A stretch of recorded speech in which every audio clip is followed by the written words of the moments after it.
나는 일하다가 쉬는 시간이 되면 항상 대추나무 밑에서 휴식을 취한다. 대추가 주렁주렁 매달린 나무 밑은 아주 훌륭한 그늘진 장소가 되기 때문이. 그럴 때마다 나를 찾아오는 두 마리가 있는데 그중 한 마리는 앵두고 또 한 마리는 바로 이 암탉이다. 앵두는 관심이가 옆에 있는 것이 너무나도 불편하고 기분이 좋지 않다. 하지만 관심이는 앵두가 뭐라고 하든지 별로 관심이 없다.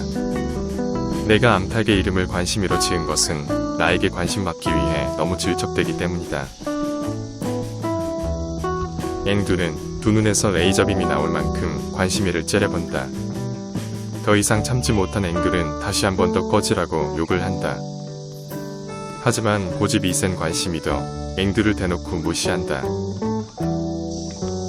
사실 나는 관심이의 관심이 다소 부담스럽다.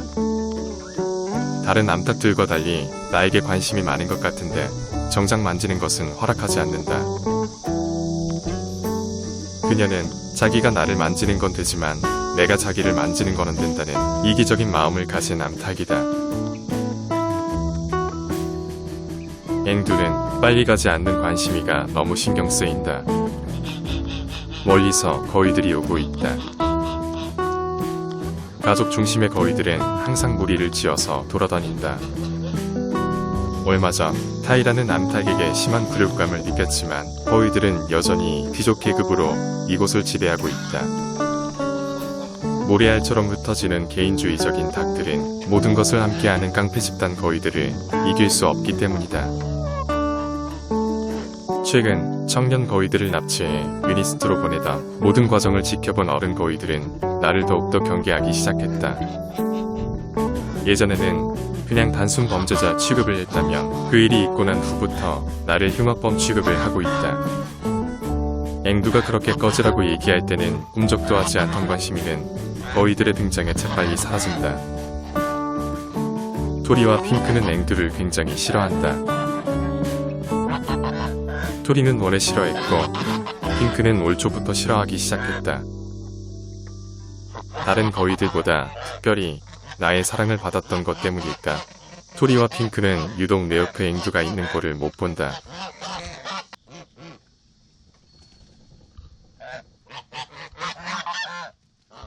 타이가 왔다. 이제 타이는 거위들이 쩔쩔매는 모습을 은근히 즐기는 듯하다. 거위들의 먹을 것을 많이 빼앗아 먹어서인지 타이의 깃털에는 윤기가 흐르기 시작했다. 하지만 아직까지 계란을 낳지 않는 것으로 봐서 몸 회복이 완전히 된 것은 아닌 것 같다. 타이를 정면에서 째려보면서 과연 그레이는 무슨 생각을 하고 있을까? 타이를 제대로 혼내주고 다시 한 번 더 멋있는 포효를 하고 싶진 않을까? 타이가 떠나고 난 뒤 토리는 내 몸 뒤에서 숨어있는 앵두를 혼내주러 왔다. 내 옆에 있고 싶은 앵두는 떠나야 할지 계속 있어도 될지 고민하는 모습이다. 핑크는 올 초까지만 해도 나와 가장 친했던 거위다. 하지만 내가 핑크가 자연부화로 낳은 아기 거위 두 마리를 유배한 뒤부터 급격하게 사이가 멀어졌다. 게다가 최근 청년 거위들의 유괴 사건 이후 아마도 나를 인간 취급하지 않을지도 모른다. 그렇다고 나는 거위들과 관계 회복을 위해 적극적으로 노력하지는 않는다. 친해지기 위해 다가가면 역효과만 날 뿐이며 이 모든 것은 시간이 지나야 자연스럽게 해결될 거라 생각한다. 나에게 다가오지 않는 거위들도 앵두가 내 옆에 있는 것은 유독 싫어한다. 게다가 앵두를 멀리 쫓아내기 위해서 짧은 다리로 높은 곳에 올라가는 것도 마다하지 않는다.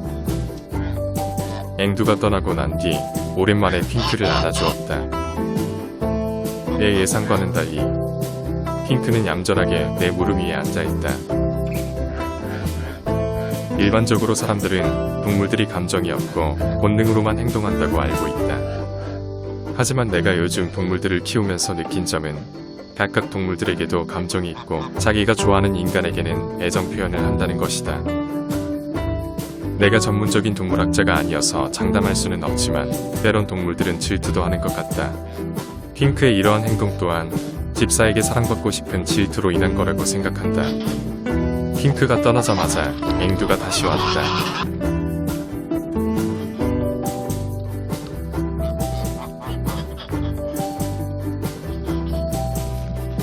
염소들에게 간식을 먹이러 왔다. 염소들은 옥수수를 아주 좋아한다. 사람들이 먹는 옥수수만 좋아하는 것이 아니라 옥수수 잎부터 뿌리까지 모든 부위를 좋아한다. 먹성이 좋은 염소들의 맛있게 먹는 모습을 보고 있으면 나도 모르게 내 입이 함께 움직이고 있다. 자녀들이 어릴 때 밥을 먹이다 보면 맛있게 먹는 입 놀림을 보고 자기도 모르게 따라하는 것과 비슷한 느낌이다. 염소들을 보고 있자면 이제 귀엽다는 생각보다 너무 커서인지 징그럽다는 생각도 한편 든다. 이처럼 동물들은 다 좋은데 너무 빨리 자란다는 단점이 있다. 나는 염소가 2마리 있는데 토르보다 삐삐를 좀 더 챙긴다. 먹성이 너무 좋은 토르는 식탐이 너무 강해 삐삐가 많이 먹지 못하도록 괴롭히기 때문이다. 그래서 맛있는 게 있으면 토르보다 삐삐에게 주고 싶은 마음이 더 생긴다. 그런데 내가 그런 행동을 하면 토르는 삐삐를 더 못살게 구는 것 같다. 내가 삐삐를 더 좋아해서 하는 행동이라고 토르가 오해할지도 모르겠다. 하지만 그런 행동도 잠시일 뿐 토르와 삐삐는 세상에서 둘도 없는 친구이자 사랑하는 연인 사이이다. 아마도 삐삐는 9월이나 10월 정도에 임신을 하게 되고 5개월 뒤인 내년 이른 봄에 귀여운 아기 염소를 낳을 것이다. 이것은 삐삐가 잘 먹고 건강하게 지내야 하는 이유이기도 하다. 며칠 뒤 거위들은 또다시 앵두에게 시비를 걸고 있다.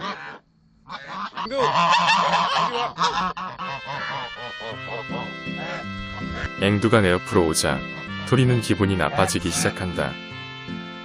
거위들에게 포위당한 앵두는 믿을 건 오직 집사밖에 없다는 것을 아는 것 같다. 앵두가 집사에게서 떨어지기를 기다린 핑크는 사정없이 공격하기 시작한다. 분이 풀리지 않은 핑크는 그 뒤에도 계속해서 앵두를 구타한다.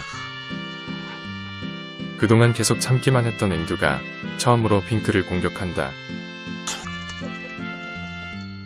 공격한 앵두도 놀랐고 도망간 핑크도 놀랐고 지켜보는 나도 놀랐다. 잠시 뒤 핑크는 다른 거위들을 데리고 앵두한테 간다. 이번엔 핑크를 대신해서 짱이 앵두를 괴롭힌다.